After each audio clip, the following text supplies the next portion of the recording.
Hello, everybody. Today we're going to continue our study about Jesus by learning about how Jesus is the light. The Bible reveals Jesus Christ as the light of God. And so let's look at John 1 first. In John 1, while talking about John the Baptist, the last Old Testament prophet, John the Apostle says, "A man came, one sent from God, and his name was John.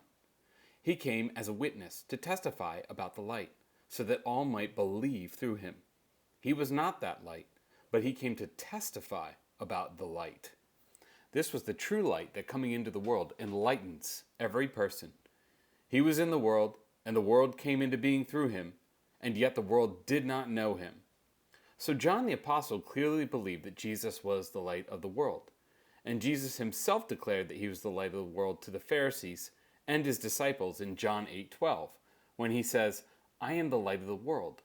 The one who follows me will not walk in darkness, but will have the light of life."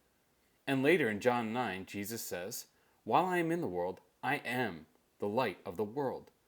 And again he says in John 12, "I have come into the world as a light, so that no one who believes in me should remain in darkness."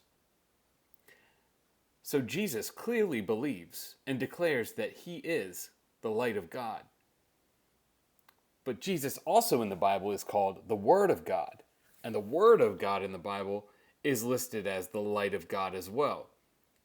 So let me show you. In John 1, John says, "In the beginning was the Word, and the Word was with God, and the Word was God. He was in the beginning with God. All things came into being through him, and apart from him, not even one thing that came into being has come into being.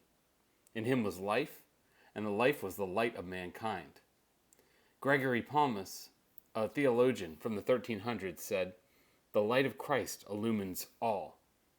So, what does being in the light of the world, what does being the light of the world actually mean?